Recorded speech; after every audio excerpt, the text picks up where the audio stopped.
Good morning. Welcome to the Diabetes Virtual Education Summit presented by Johns Hopkins University School of Medicine at CardioCare Live. My name is Dr. Harold Lebovitz, and you are tuned in to a live session called New Anti-Diabetic Drugs, Differentiation is the Key.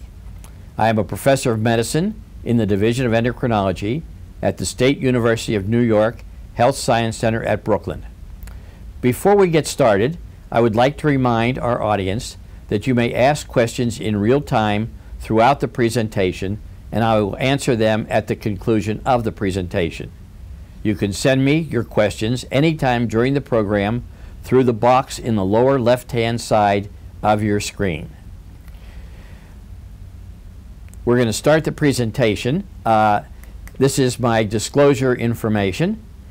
And the first few slides are going to be an overview of what the underlying abnormalities are in type 2 diabetes that predicate how we're going to approach therapy. This slide illustrates the stages of type 2 diabetes. What you're seeing here is the beta cell function as a function of the duration of diabetes and for the time before diabetes. This is data taken from the UK-PDS study, which was published in the 1990s.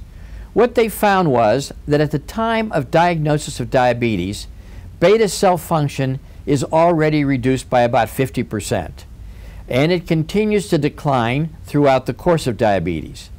Beta cell function starts to deteriorate many years before clinical diabetes, and therefore we go through the stages of impaired glucose tolerance, postprandial hyperglycemia, classic type 2 diabetes with both fasting and postprandial hyperglycemia, and progression of the disease. Now, the defects that lead to this are insulin resistance, which starts very early and leads to a stress on the beta cell, which causes the beta cell to deteriorate at a more rapid rate than normal, and that is part of the intrinsic genetic abnormality of type 2 diabetes, the fact that beta cells deteriorate. During the phase of the development, you will see a major defect is hyperglucogonemia and progressive insulin deficiency. Now, this slide illustrates what happens when one eats a meal.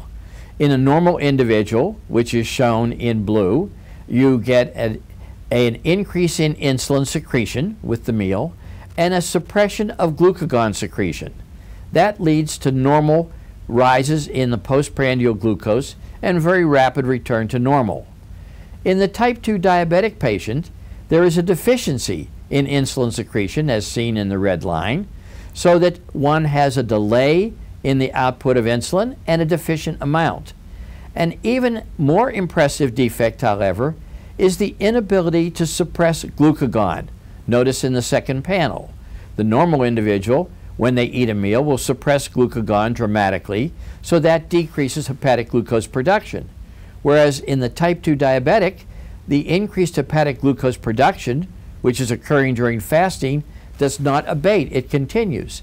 So that the exaggerated hyperglycemia that one sees in the individual with type 2 diabetes is a result of the inability to suppress glucagon and the lack of adequate insulin secretion. This inability to suppress glucagon causes an increase in hepatic glucose production. As you can see here in the first panel on your left, in the type 2 diabetic, there's an increased hepatic glucose production, the blue line, compared to normals given the meal.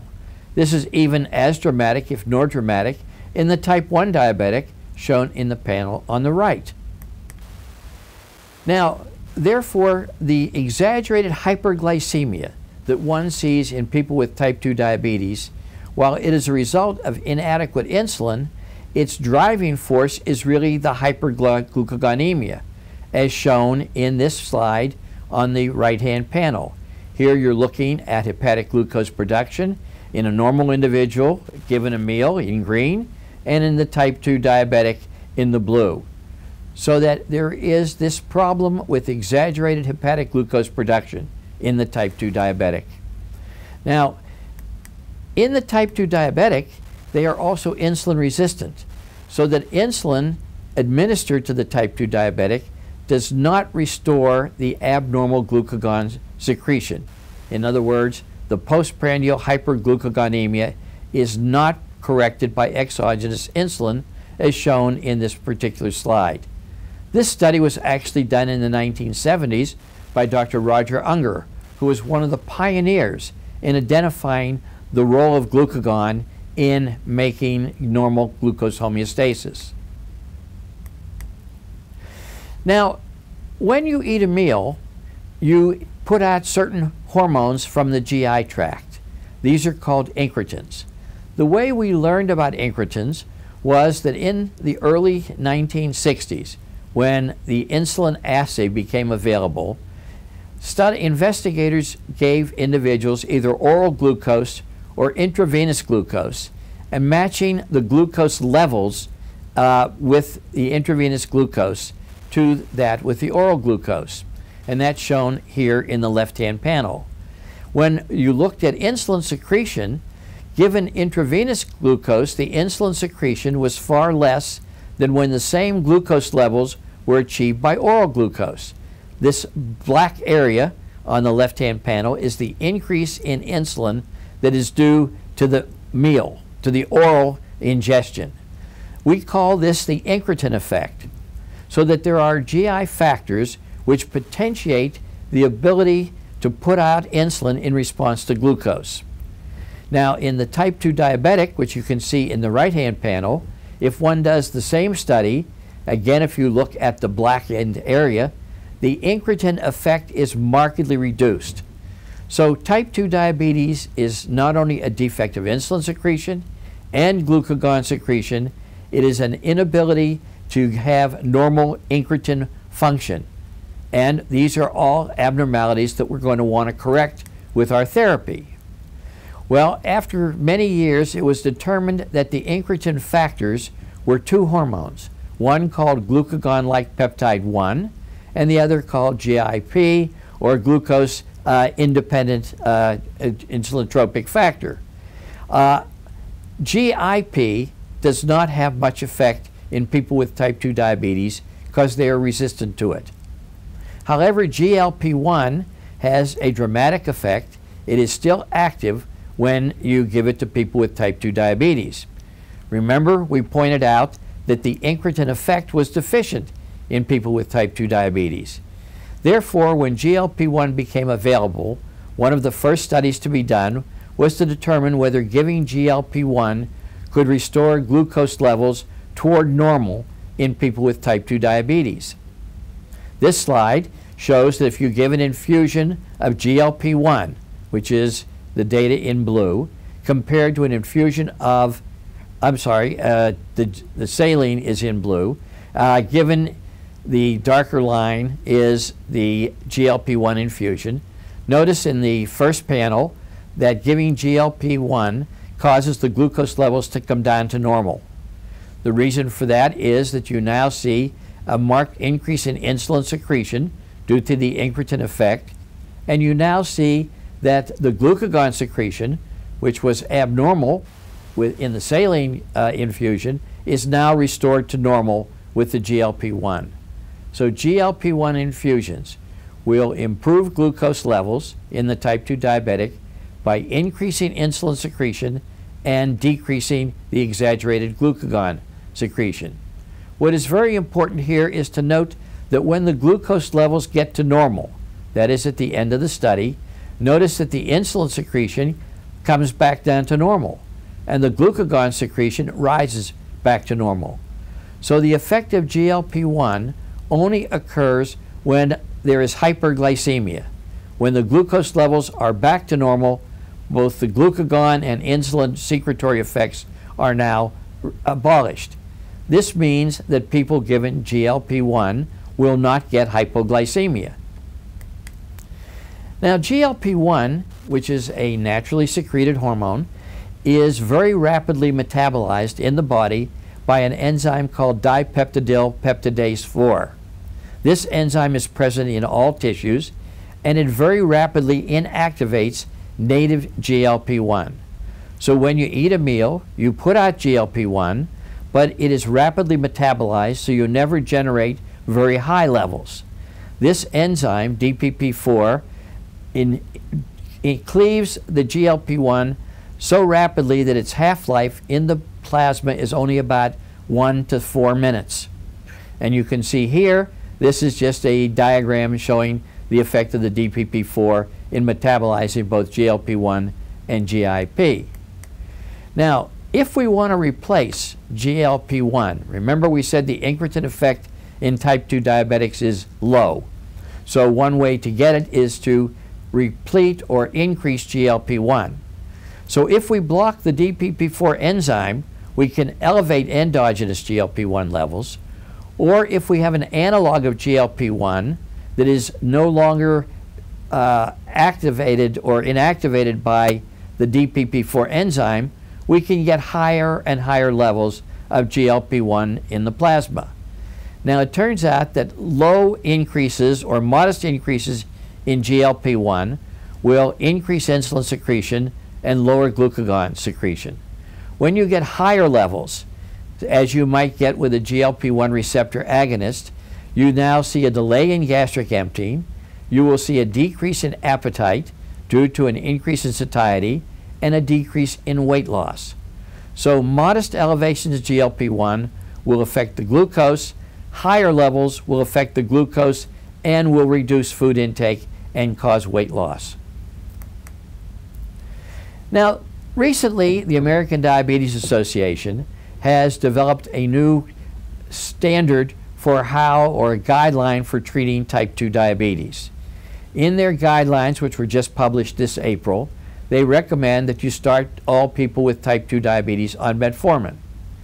But when you start metformin, it will be active for a year or so, but then it begins to lose effect in most patients. So at some stage, people on metformin will require additional therapies in order to achieve target glucose control. This, taken from the publication from the American Diabetes Association, depicts those things that you can add to people on metformin now to try and reestablish normal glucose control. One can give a sulfonylurea. One can give a basal insulin. One can give a thiazolidinedione like pioglitazone. One can give an inhibitor of the DPP4 enzyme, and that will raise your endogenous GLP-1 levels some, and that can help improve the glucose control. Or one can give a GLP-1 receptor agonist. That is an agent which is resistant to the DPP4 enzyme, of which there are two. There is exenatide and there is liraglutide. Now, I'm going to show you a series of slides which will allow you to see how these agents that you add to metformin are able to compare to each other in terms of their effect on glucose control and on other parameters such as body weight and hypoglycemia. Here you are looking at the effect of a DPP4 inhibitor, sitagliptin, compared to a sulfonylurea glipizide added to people who are on metformin but not adequately controlled. As you can see in the left-hand panel, both the DPP4 inhibitor and the sulfonylurea will lower the hemoglobin A1C equally. However, if you look at other effects, the sulfonylurea causes a weight gain, as you can see in the upper panel on the right, with the glipizide causing an increase of about 2 kilograms in weight, whereas the DPP4 inhibitor is weight neutral. Additionally, because if you remember I said when GLP-1 levels are elevated, they only affect the glucose when the glucose levels are high, and they don't lower the glucose levels when it's normal. Notice that there's very little hypoglycemia when you use sitagliptin, the DPP4 inhibitor, and that hypoglycemia which is seen is very mild, compared to 32% of the patients developing hypoglycemia on the sulfonylurea, and some of those episodes are both moderate and severe hypoglycemia. We can look at another DPP4 inhibitor, saxagliptin, and again compare it to glipizide, and you see identical results. The DPP4 inhibitors are equal to the sulfonylureas in improving hemoglobin A1C. But again, as noted with the sitagliptin, that there is an increase in weight with glipizide in this study, and again, there is a very small, either no weight gain or a small reduction in weight with the saxagliptin. And again, notice the hypoglycemia is almost not seen with the saxagliptin, whereas it's very significant with the sulfonylurea.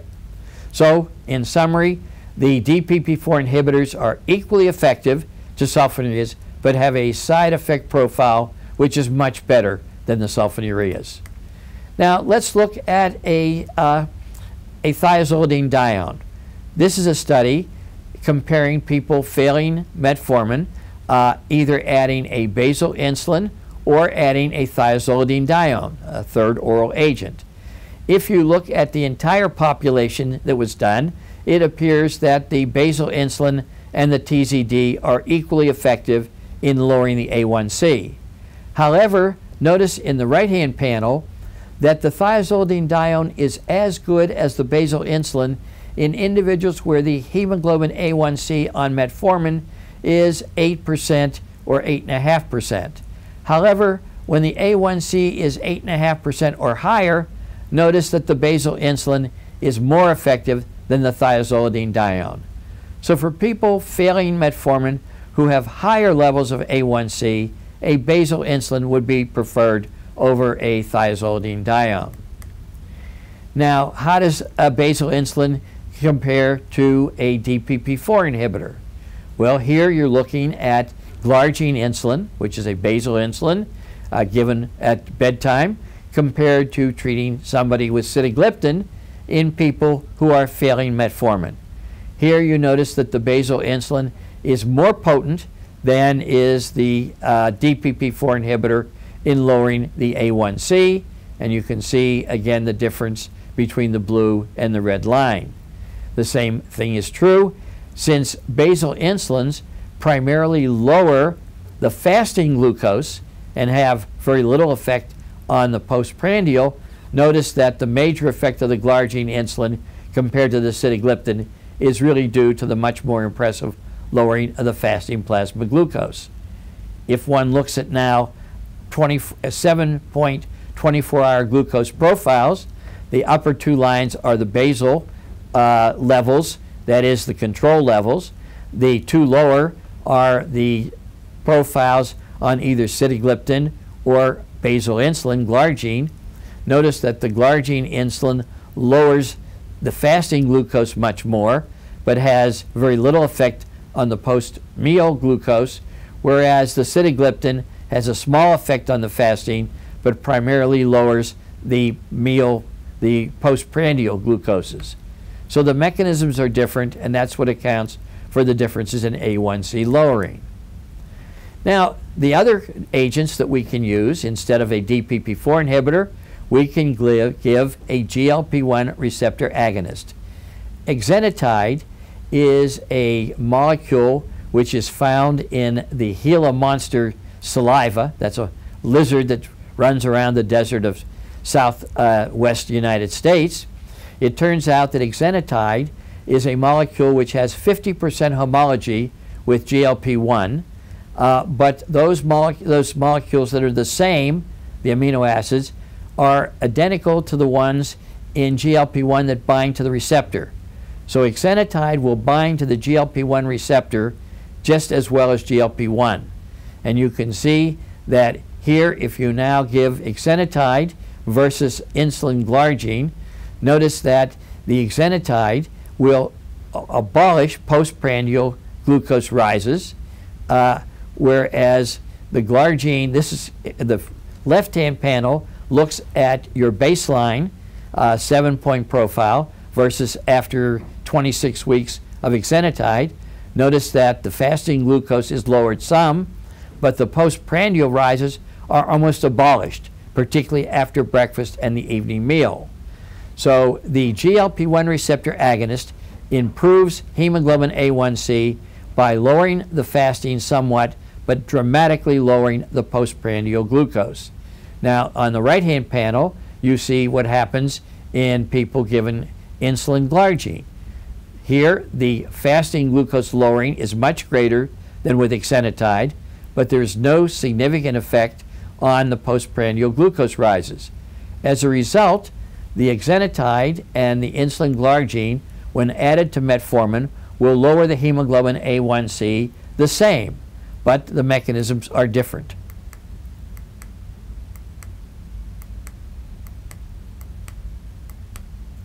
Now, if we look at a number of studies in which people failing metformin were randomized either to insulin glargine or to biphasic insulin twice a day compared to exenatide, you can see here that in a number of studies, 2 studies where glargine was compared to exenatide and one in which mixed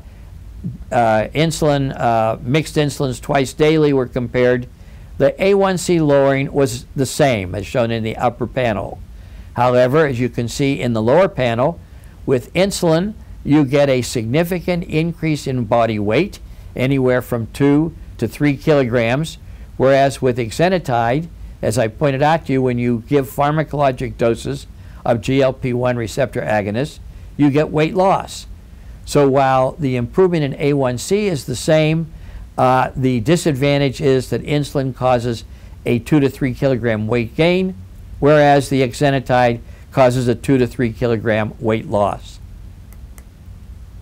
If you look at the incidence of hypoglycemia, a glargine insulin does cause hypoglycemia in a modest number of people, shown by the blue bar.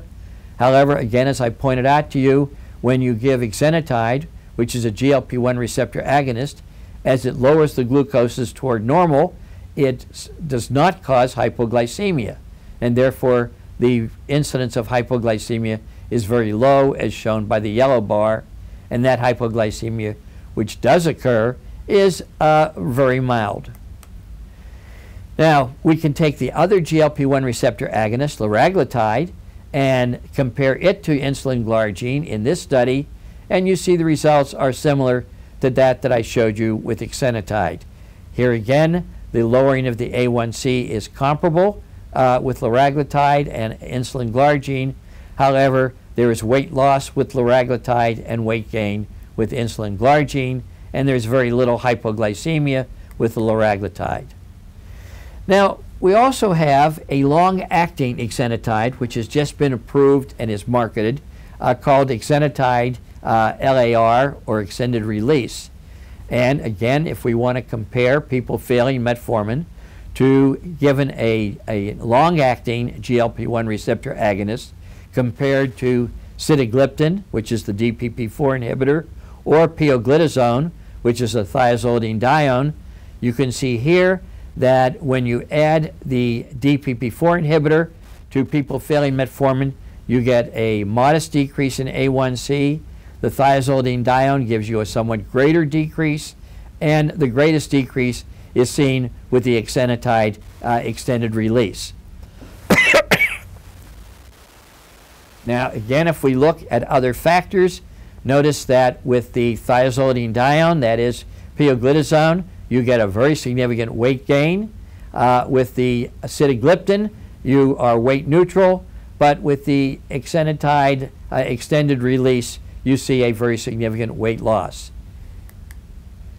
Now, again, the GLP-1 receptor agonist, while very effective in lowering the A1C and causing weight loss, do have side effects, and one of the major side effects is that they cause some nausea and some small increase in vomiting. This nausea is seen when you initiate therapy. It lessens with time. As a result, we tend to start GLP-1 receptor agonist therapy with low doses, and we increase the dose after the patient has stabilized and the nausea has sort of reduced to minimal. You can see here that there are differences in the amount of nausea depending upon whether you're using exenatide extended release or immediate release. That's shown in duration 1. You can see that also if you compare to the nausea that you see with extended release exenatide versus liraglutide, there is somewhat less nausea. That's 9% versus 20%. So while these two agents have very comparable degrees of lowering of A1C, liraglutide being on some studies a little more potent, again the extended release exenatide has a little less in the way of side effects. So if we summarize what we have learned from these studies, we can say that when people are failing an oral agent, we can use the classic sulfonylurea, but we're going to have some increase in weight and some hypoglycemia. We can add an insulin or a basal or mixed. We'll see a nice lowering of the A1C, but we see a lot of weight gain and a very significant amount of hypoglycemia.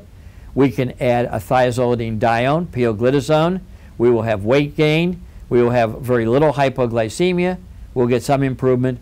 Or we can use the newer agents, that is the DPP-4 inhibitors, which will give you an improvement in A1C, no weight gain, and very little hypoglycemia.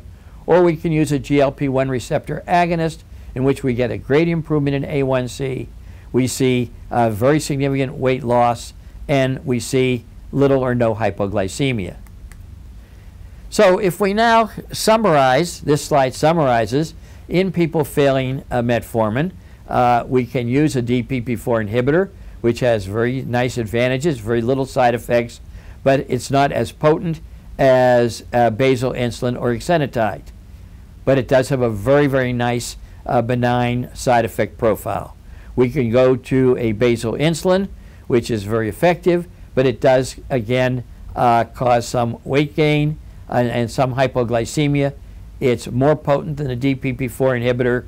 It's about the same as a TZD, but it's not as potent as the GLP-1 receptor agonist. And the GLP-1 receptor agonists are the most potent. However, they have to be given by injection, and they also have this problem that we talked about with nausea and some vomiting.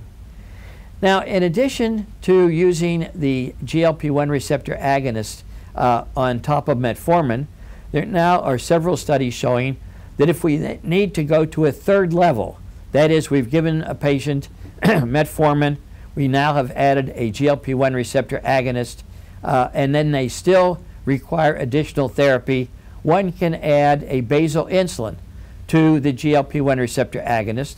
There are several studies, one with exenatide twice daily, to which insulin glargine was added. That data is shown here. You get an additional 0.7% decrease in A1C, and you do have some weight loss when you add the exenatide. You do, however, still have the problem with nausea, which has to be, so you have to titrate slowly. And you can use liraglutide and another basal insulin, insulin detamir, and again, one can see that adding a basal insulin to a GLP-1 receptor agonist can give you an added benefit in lowering the A1C. So those are using the newer agents, that is the GLP-1 receptor agonist and the DPP-4 inhibitors. I want to now turn for just a few minutes and introduce you to a totally new concept in treating diabetes, and that is taking advantage of blocking the ability of the kidney to reabsorb glucose. The kidneys play a very important role in regulating glucose metabolism. As you know, the kidneys do make glucose just like the liver, only not nearly as much, so that they can play a role in gluconeogenesis. The kidneys also play a role in allowing you to reabsorb glucose so that you don't waste glucose. So you are filtering about 180 grams of glucose a day, and the dynamics of glucose are shown here, but you reabsorb almost all of it. Now, when the glucose levels get higher, then you begin to excrete the glucose, and the kidney allows you, when you develop diabetes, to keep the hyperglycemia from getting very, very excessive, because the higher the glucose, the more you excrete by the kidney. So it is a compensatory mechanism to try and help you from getting too high a hyperglycemia. Well, people then sort of said, well, maybe if we take and we lower the renal threshold for glucose, we can get people with diabetes to spill glucose at lower levels than 200 or 220, and maybe we can use increasing renal excretion of glucose as a means of treating hyperglycemia in type 2 diabetic patients. There is a transporter in the kidney, in the proximal tubule, known as the sodium glucose transporter type 2. This molecule is able to allow you to reabsorb the glucose which has been filtered into the tubular fluid. And 90% of the glucose that is reabsorbed in the normal kidney is reabsorbed by this sodium glucose transporter 2. If we now look at the mechanism, what happens is this transporter sits along the tubular surface of the proximal tubular cell. It now transports glucose from the fluid inside the lumen into the cell, the proximal tubular cell. It does so through also transporting sodium. So it is coupled to sodium. So you transport both glucose and sodium into the proximal tubule. You then transport the glucose from the tubular cell into the circulation by using a glucose 2 transporter on the side of the tubule that faces the plasma. So you then transport the glucose from the tubular fluid back into the plasma through this both SGLT2 transporter and the GLUT2 transporter. And you compensate the sodium by having a sodium-potassium ATP transporter here. So that if you now were to block the SGLT2 and you created glycosuria, it would lower the plasma glucose. That would reduce glucose toxicity, which is due to hyperglycemia.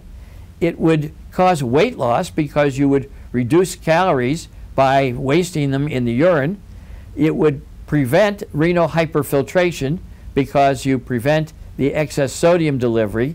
And because it would cause a diuresis, you would lower blood pressure. So these are all potential benefits of having a drug which will block the SGLT2. And in fact, there are several drugs which have been developed and studied clinically.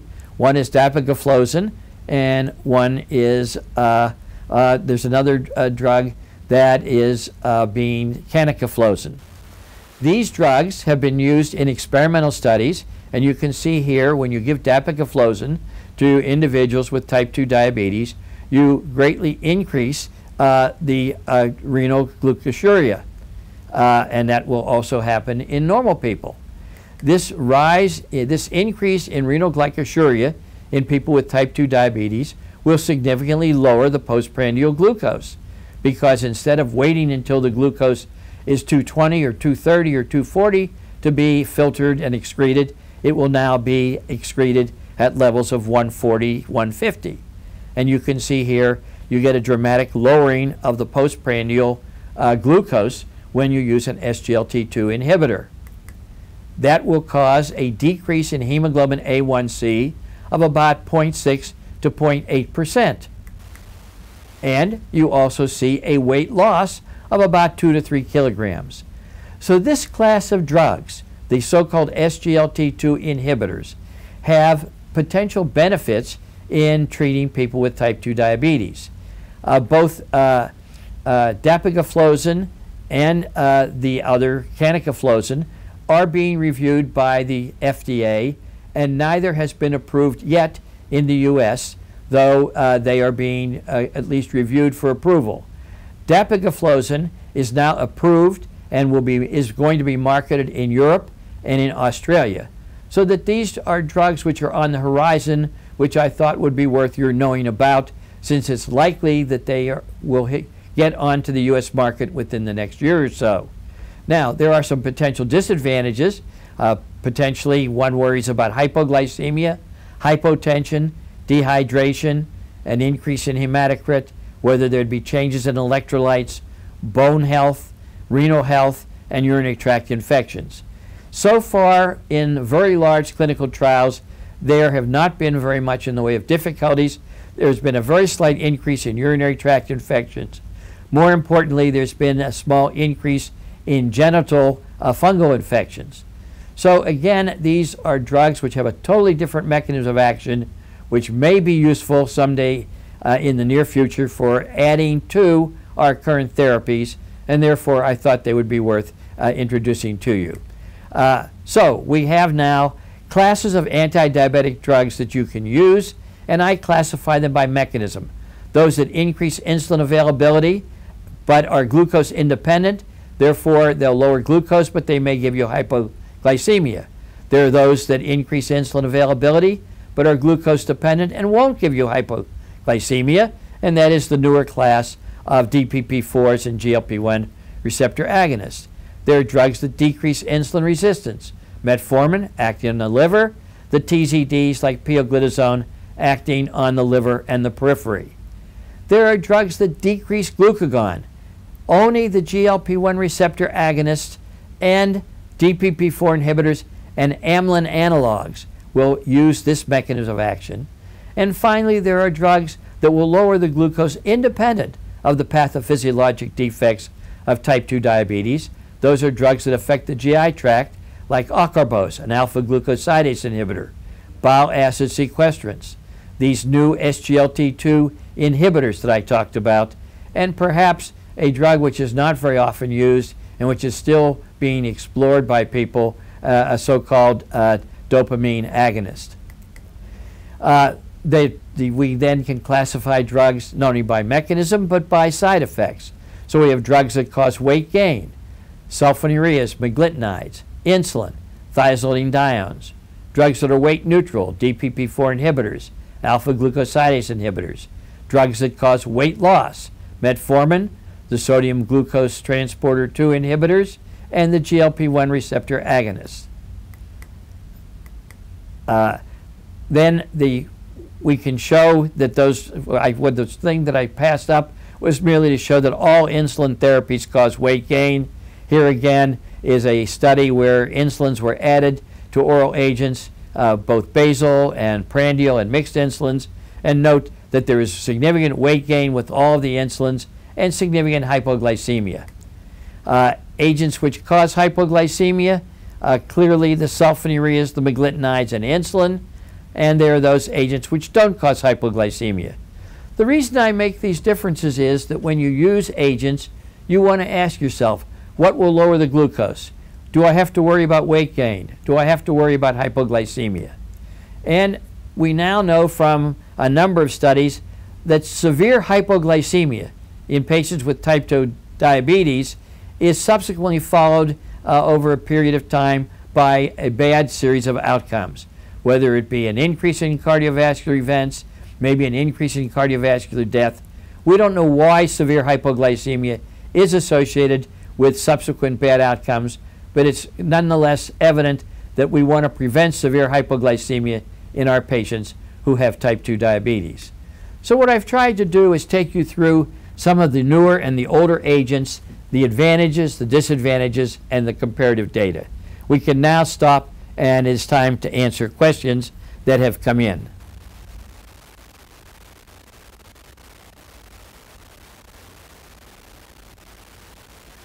Our first question comes from Aubrey Molgard. Will he be discussing Bydureon as well? Actually, I discussed Bydureon. That is the exenatide extended release. That is Bydureon, and it does have very powerful effects in lowering the fasting and the postprandial glucose levels. It is associated with significant weight loss and relatively little hypoglycemia. It is given once a week, so it's a long-acting preparation, and it tends to have a lower amount of nausea and vomiting. That's because you achieve relatively lower steady-state levels.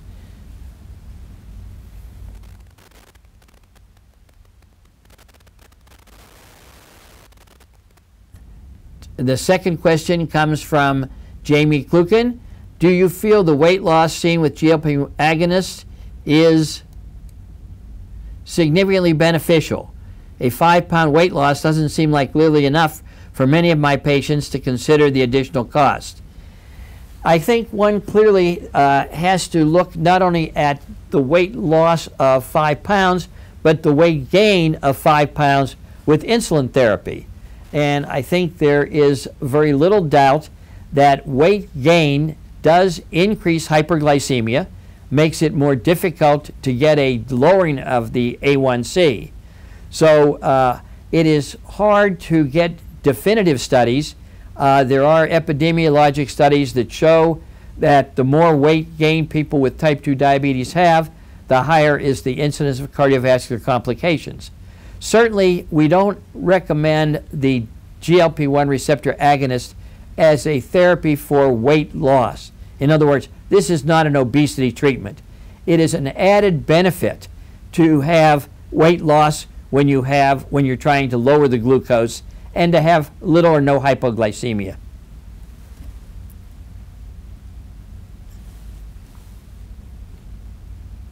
Let's go to our next question. Excuse me. Is there any way we can contact the insurance companies with this information to show the benefits of the new medications by decreasing the risk of hypoglycemia and making these medications more cost-effective for the patients instead of at the point where they're unable to? The pharmaceutical companies have what they call pharmacy benefits representatives who are constantly showing the insurance companies. But I think every once in a while you will have to have and write a letter to the insurance companies really justifying the use of these agents. Certainly we have now long-term studies which are underway which will help us. That is, there is some suggestion that the GLP-1 receptor agonists, well, we know they decrease cardiovascular risk factors. That is, they will lower blood pressure, they lower weight, they give you some small improvement in lipids.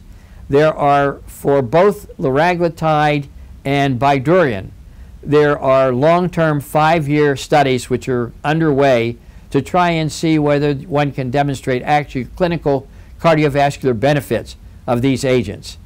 Unfortunately, that data won't be available in maybe until 2016 or 2017.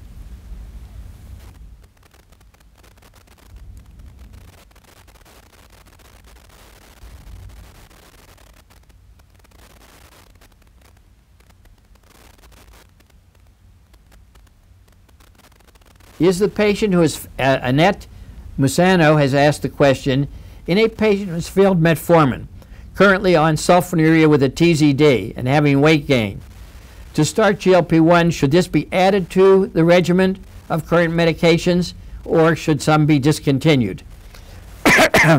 My approach is I think people do much better if they are on metformin and a GLP-1 receptor agonist. Certainly, if you add the agonist and they're still on sulfonylureas, they may get hypoglycemia because the sulfonylureas will still continue to lower the blood sugar even if you get to near normal. So I would tend to stop the sulfonylurea and the TZD and to then add the GLP-1. Here's another question. Is dapagliflozin intended for both type 1 and type 2? The studies which have been done are primarily in type 2. On the other hand, and I think when the FDA approves it, it will probably be for type 2, either with canagliflozin or dapagliflozin or both. But people are doing studies with type 1 because it should be beneficial in type 1 because it operates independent of whether you have insulin or not. The next question from Linda Hardison is, can we get a copy of your presentation? I think from my point of view, it's fine. This is all data which is in the public domain. The next question is from Earl Rushovich. Any predictors of type 2 diabetes where GLP-1 agonists may not work, that is diabetes mellitus for greater than 10 years, low C-peptide, thin patients? Actually, many of the studies have shown that people with type 2 diabetes of 10 years or greater still are able to respond to GLP-1 receptor agonists. We don't have any good studies on people with very, very low insulin levels and GLP-1 receptor agonists. There is some question that GLP-1 receptor agonists may allow the beta cells to actually put out more insulin, even those beta cells that are severely damaged.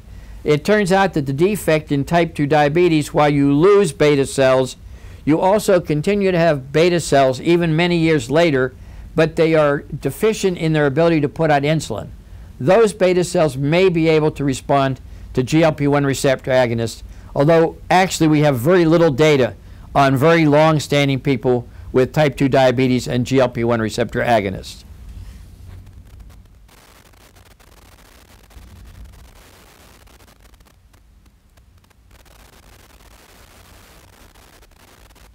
There's Sorkin Herskovic, which says metformin decreases weight. Don't think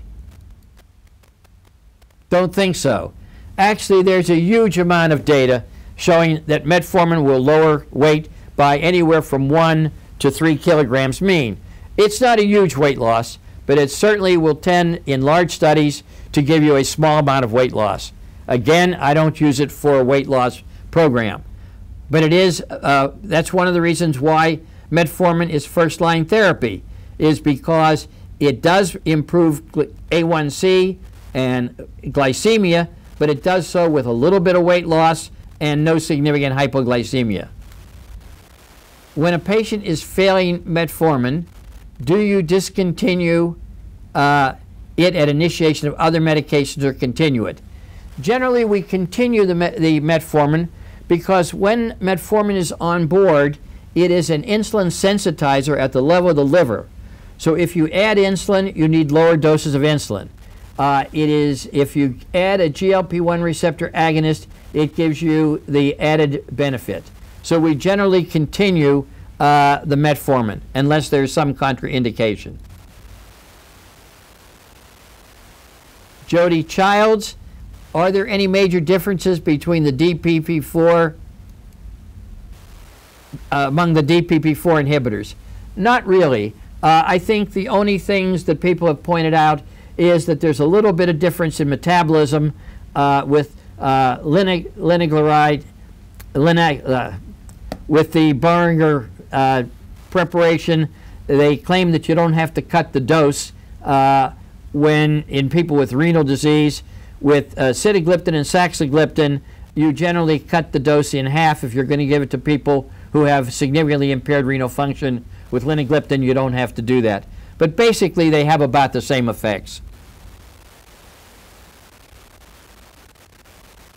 Do you initiate GLP-1 agonist in preference to a DPP-4 inhibitor to see if the patient can tolerate any increased nausea as the GLP-1 is more effective? Well, I think that the nice thing about the DPP-4 inhibitor is that it has a very, very little side effect profile. And if the patient is only moderately hyperglycemic above where you want, the DPP-4 inhibitors are quite good. They are given orally once a day. Giving the GLP-1 receptor agonist, though they are more effective, they do have to be given by injection, and they do have the problem with nausea, and in some people it's very striking.